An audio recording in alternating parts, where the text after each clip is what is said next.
ल अब हामी नयाँ टपिक पढ्छौँ है त।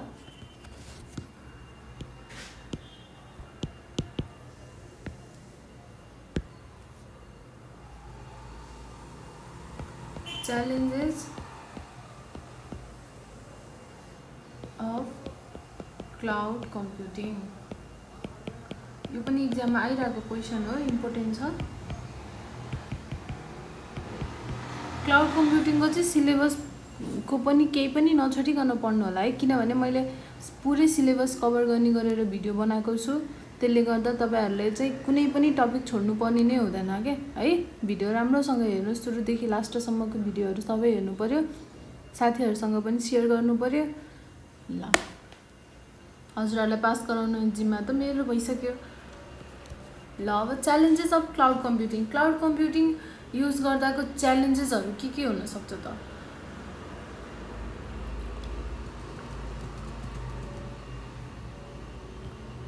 फर्स्टमा छ सिक्युरिटी एन्ड प्राइभेसी, किनकि यो त इन्टरनेटबाट हामीले एक्सेस गर्ने कुराहरु भयो हैन। त्यही भएर चाहिँ अलिकति चाहिँ यो सेक्युरको हिसाबले चाहिँ यो चाहिँ यसको च्यालेन्जेस हो के क्लाउड कम्प्युटिङको। क्लाउड कम्प्युटिङ युज गरिसकेपछि हामीले चाहिँ यो कुरामा विचार गर्नुपर्छ। Data security and privacy has been always the challenge in cloud computing.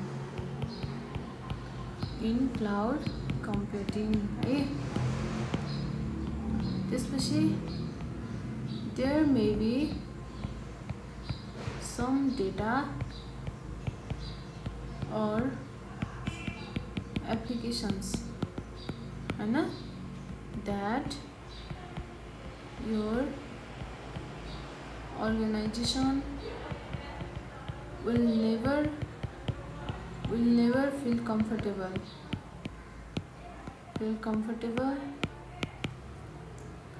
letting out of sight। ल बुझिहाल्नु भइसक्यो तपाईहरुले हैन।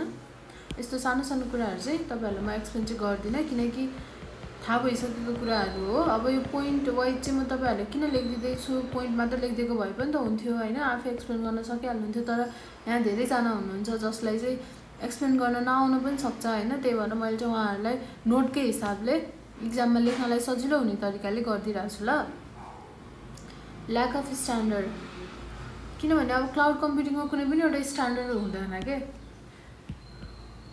There is no standard associated with cloud computing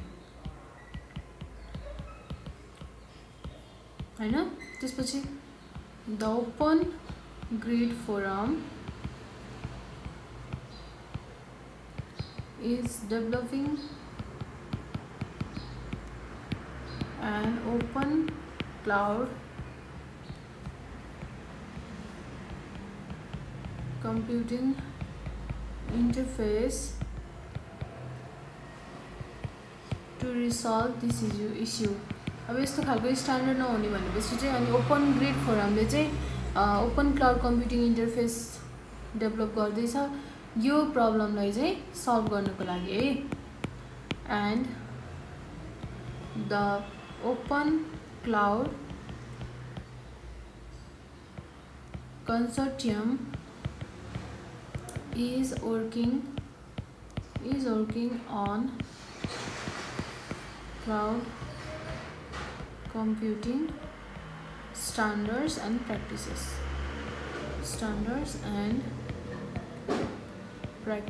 है। ल अब तपाईहरुलाई च्यालेन्जेस थाहा भइहाल्यो। यो एक्जाममा आउने क्वेशन हो है, एकदम ध्यान दिएर पढ्नु होला। त्यसपछि थर्डमा के छ, integration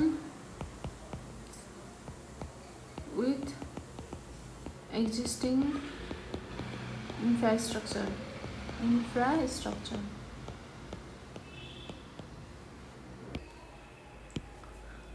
ल अब यो भनेको चाहिँ के हो भन्दा अब युजरको रिक्वायरमेन्ट अनुसार होइन टेक्नोलोजीहरू चेन्ज भइरहेको हुन्छ, इन्फ्रास्ट्रक्चरहरू चेन्ज भइरहेको हुन्छ।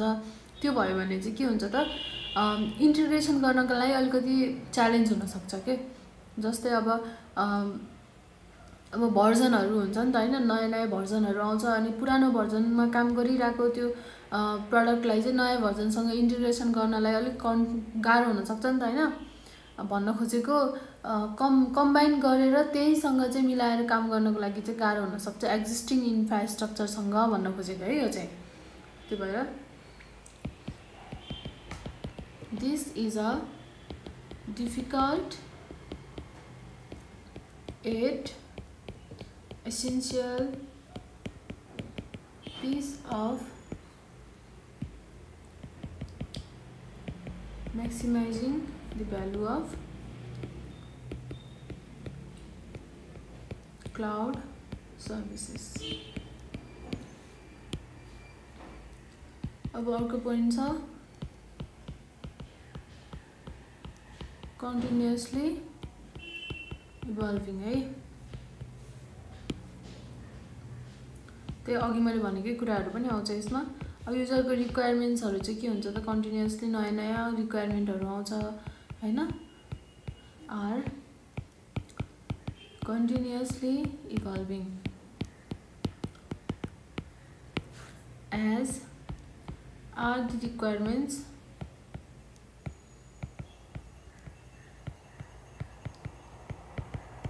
for interfaces,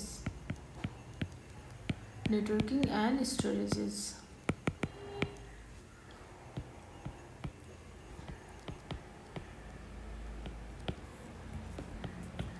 So cloud has to grow accordingly। के हुनु पर्यो त त्यसरी नै ग्रो हुनु पर्यो सबैको क्लाइन्टको रिक्वायरमेन्ट्सहरू मिट गर्नको लागि हैन। To meet all the requirements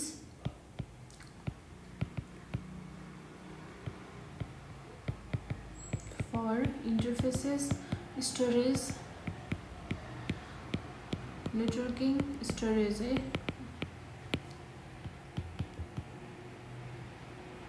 etc।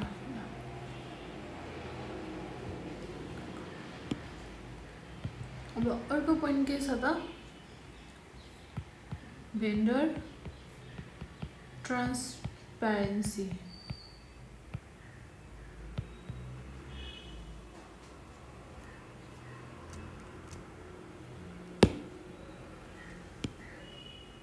अब यसमा के हुन्छ त भेन्डरको ट्रान्सपेरेन्सीको कुरा आउँछ है।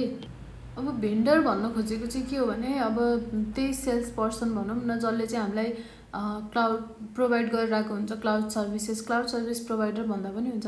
अब तिनीहरूको ट्रान्सपेरेन्सी हुँदैन क्या। कस्तो भन्छ भने तिनीहरूको आफ्नो चिजलाई बिकाउनको लागि आफ्नो चिज राम्रो भन्नको लागि सबैजनाले के भन्छ त एकदम राम्रो छ एकदम बेस्ट छ ल trust me this is the best option यताउता दिन्छ नि त होइन। हो त्यो कुराहरू चाहिँ त्यो ट्रान्सपेरेन्सी हुँदैन के क्लाउड सर्भिस प्रोभाइडरहरूको। त्यही कुरा चाहिँ एउटा अर्को भनेको त्यो भनेको चाहिँ अर्को च्यालेन्जेस हो। अब यसमा हामीले ट्रस्ट मी भन्ने कुरा हामीले सुन्न चाहन्छौँ त is not what you want to hear from your service provider।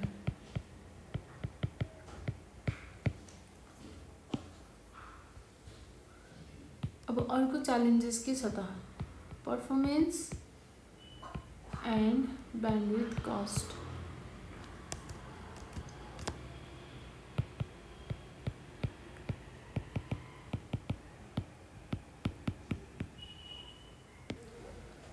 Performance and bandwidth कस्टमा चाहिँ कसरी चाहिँ च्यालेन्जेस हुन जान्छ भन्दाखेरि तपाईहरुले इन्टरनेट भयो भने त बल्ल यो क्लाउड सर्भिसेस एक्सेस गर्न सक्नुहुन्छ हैन। तर क्लाउड सर्भिस एक्सेस गर्नको लागि इन्टरनेट नै भएन अथवा इन्टरनेट स्लो भयो ब्यान्डविड्थ चाहिँ अलिकति स्लो भयो पर्फर्मेन्स यसको स्लो भयो भने चाहिँ तपाईहरुले युज गर्न सक्नुहुन्छ सक्नुहुँदैन त्यो भनेको एकदम पेनफुल हुने हुन्छ हैन त्यो टाइममा भनेको त्यही भएर चाहिँ यो पनि एउटा चाहिँ के हो त च्यालेन्जेस पर्न जान सक्छ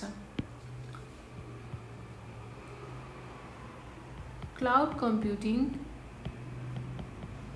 तपाईहरुले पोइन्ट बुझिसकेपछि आफै जे पोइन्ट बनाएर लेख्दा पनि हुन्छ हैन मैले लेखाको नोटहरु लेख्नु पर्छ भन्ने छैन तर यदि तपाईहरुलाई लेख्न गाह्रो लाग्छ आफूले बनाएको कुराहरु चाहिँ अब मिस्टेक हुन्छ राम्रो मार्क्स आउँदैन जस्तो लाग्छ भने यही कपी गरेर यही पोइन्टहरु नि लेख्दा पनि हुन्छ मेन भनेको तपाईहरुले बुझ्नु पर्यो एक्जाममा सम्झिनु पर्यो र जाँचमा पास हुनु पर्यो है cloud computing is impossible if you can't connect to the internet है अघि मैले त्यही कुरा भनेको थिएँ since you use the internet to connect to both of your documents, both your applications and documents,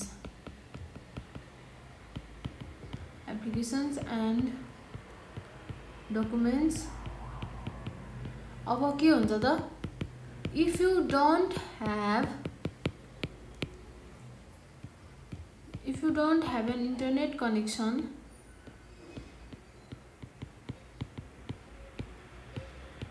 you cannot access anything हैन के access गर्न सकिन्छ त सकिदैन इन्टरनेट भयो भने मात्रै हो इभन योर ओन डकुमेन्ट्स आफ्नो ओन डकुमेन्ट्स पनि हामीले चाहिँ के गर्न सकिदैन त एक्सेस गर्न सकिदैन है अब यति बेला यस्तो हुँदाखेरि के हुन्छ त slow internet is very painful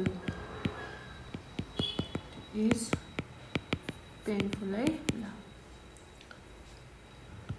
slow internet भयो अब डेड इन्टरनेट कनेक्सन भयो भने त के हुन्छ त dead internet connection means no work and in areas where internet connection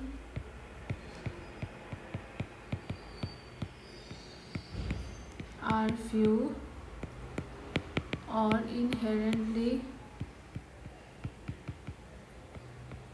unreliable, this could be a deal breaker. है अब स्मल एप्लिकेशन्सहरुको लागि चाहिँ फर स्मल एप्लिकेशन्स यो खासै ठुलो इस्यु हुँदैन this is not a big issue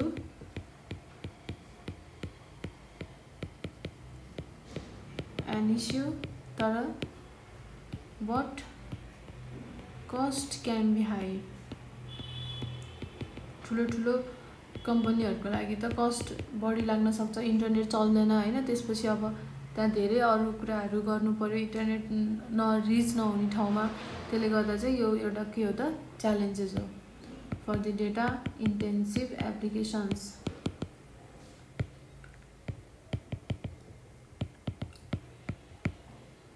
data intensive applications भनेको चाहिँ कस्तो खालको भने ठुलो डेटा सेटहरु हुन्छ नि मल्टिपल टेराबाइट्सहरु पेटाबाइट्सहरु तिनीहरु भएको र सेभरल फर्मेटमा भएको त्यस्तो खालको डेटाहरुलाई चाहिँ डेटा इन्टेन्सिभ एप्लिकेशन्स भन्छ अब यस्तो खालको डेटाहरु भयो भने त के हुन्छ त कस्ट धेरै नै हाई पर्न जान सक्छ त्यो भएर यो के भयो is one of the challenges of for using cloud computing है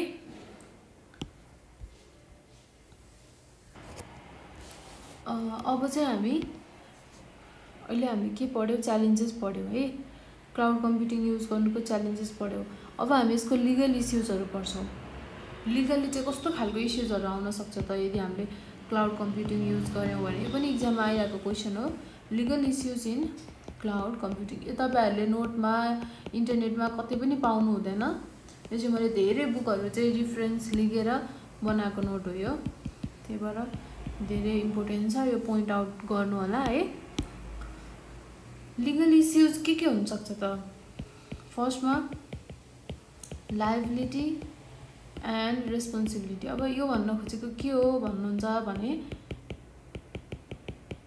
लिगली चाहिँ को रेस्पोन्सिबल छ। अब लिगल इस्युज भन्ने बित्तिकै रुल अथवा लको फर्ममा पछि केही गरी कोर्ट जानु पर्यो, कोर्टको डिसिजन लिनु पर्यो भने चाहिँ कस्तो कस्तो खालको लिगल इस्युज आउन सक्छ त नि, जुनले गर्दा हामी कोर्टै जानुपर्ने अथवा केसै लाग्नुपर्ने त्यस्तो टाइपको क्लाउड सर्भिस युज गर्दाखेरि के आउन सक्छ त, त्यो कुरा पनि त हामी इन्ड युजरहरूले जान्नु पर्यो नि त, क्लाइन्टहरूले जान्नु पर्यो। नत्र भने पछि गएर यस्तो यस्तो खालको हुँदो रहेछ तर हामीलाई थाहा नै थिएन भनेर हामीले भन्यो भने त त्यो हामीलाई घाटाको कुराहरू हुन्छ। त्यही भएर तपाईँहरूले यो कुरा बुझ्नुपर्छ, क्लाउड कम्प्युटिङ क्लाउड सर्भिसेसहरू युज गर्दाखेरि चाहिँ कस्तो कस्तो खालको लिगल इस्युजहरू आउन सक्छ है। अब फर्स्टमा छ त लायबिलिटी एन्ड रेस्पोन्सिबिलिटी। अब लिगल्ली चाहिँ को रेस्पोन्सिबल छ भन्न खोजेको कि यो भनेको, त्यो कुरा त थाहा पाउनु पऱ्यो नि त हामीले सुरुमा क्लाउड सर्भिस युज गर्नुभन्दा अगाडि। यदि त्यहाँ केही प्रब्लमहरू आयो भने अथवा केही भइहाल्यो भने चाहिँ लिगल्ली चाहिँ को रेस्पोन्सिबल छ त, मेरो कामको लागि म आफै रेस्पोन्सिबल हो कि होइन, क्लाउड सर्भिस प्रोभाइडर रेस्पोन्सिबल छ कि, त्यो कुरा त तपाईँहरूले बुझ्नु पऱ्यो नि, इन्ड युजर सबैजनाले बुझ्नु पऱ्यो हो। त्यो कुरा चाहिँ मेन लिगल इस्युज हुन्छ क्लाउड कम्प्युटिङमा। यदि बुझेन भने अहिले बुझ्दैन मान्छेहरूले, अहिले कुनै वास्ता गर्दैन, सर्भिस युज गर्नु पायो भनेर उनीहरूले युज गर्छ, तर उनीहरूको आफ्नो प्राइभेसीको कुरा हुन्छ, सेक्युरिटीको कुरा हुन्छ, धेरै कुराहरू हुन्छ, उनीहरूको एकदम भ्यालुएबल इन्फर्मेसनहरू हुनसक्छ क्लाउडमा होइन। अनि यदि त्यो कुनै दिन ह्याक भयो अथवा केही भयो त्यो डेटाहरू भने चाहिँ के हुन्छ त, को रेस्पोन्सिबल हुने त, त्यो कुराहरू थाहा नै हुँदैन सुरुमा मान्छेहरूलाई। अनि थाहा नभइसकेपछि लास्टमा एकैचोटि चाहिँ अब प्रब्लम आइसकेपछि बल्ल ला यस्तो भयो, मै रेस्पोन्सिबल हुँदो रहेछु, मलाई त यो रुल्स थाहा नै थिएन भनेर भन्ने खालको एउटा सिचुएसन आउन सक्छ, जुन चाहिँ नआओस् भन्नको लागि चाहिँ तपाईँहरूले फर्स्टमा थाहा पाउनुपर्छ त को रेस्पोन्सिबल छ, लिगल्ली हु इज रेस्पोन्सिबल भन्ने कुरा तपाईँहरूले बुझ्नु पऱ्यो है त। यो चाहिँ फर्स्ट पोइन्ट थियो। अब अर्को सेकेन्ड पोइन्टमा के गर्नुपर्छ त, end users and cloud service providers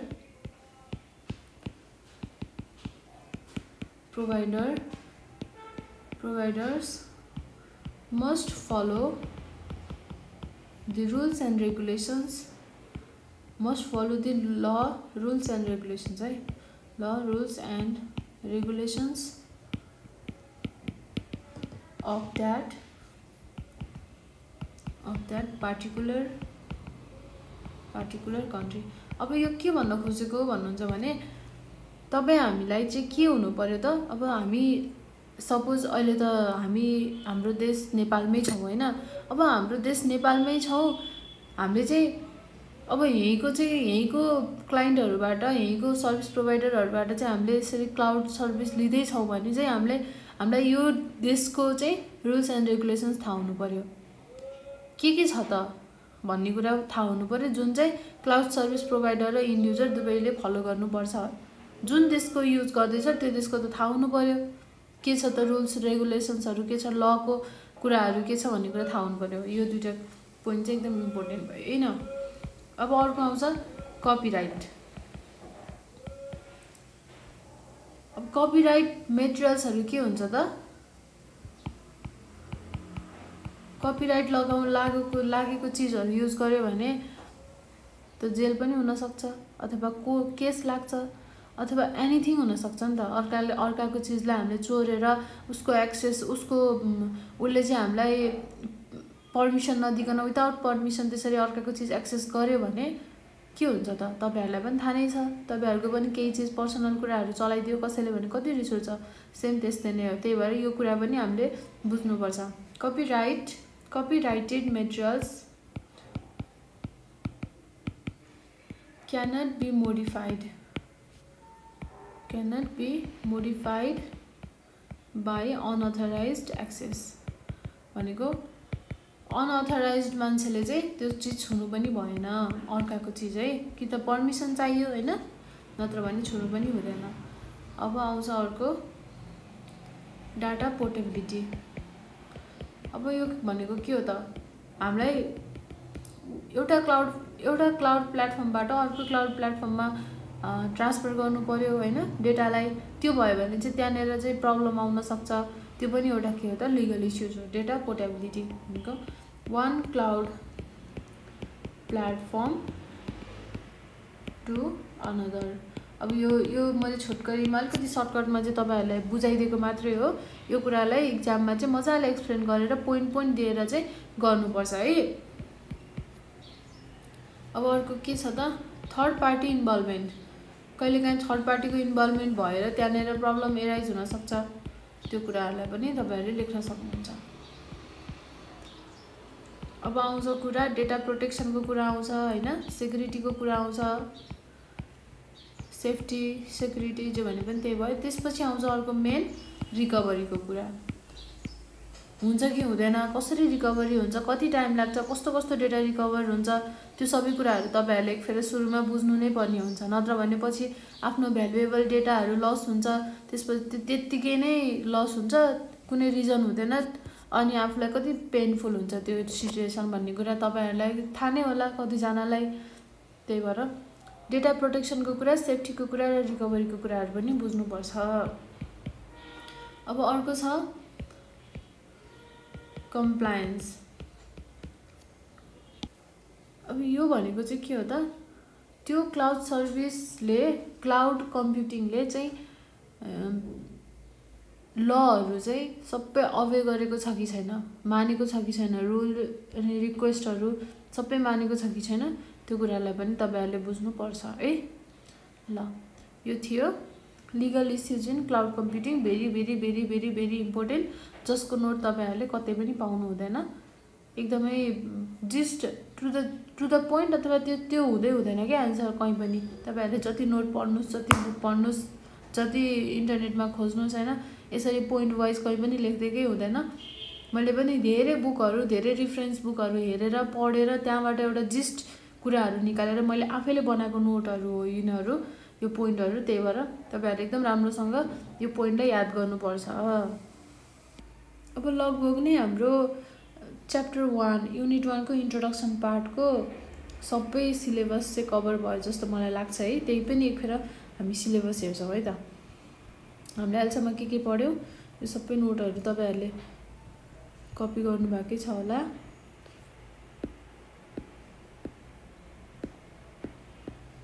हामी सिलेबस हेर्दैछौँ है।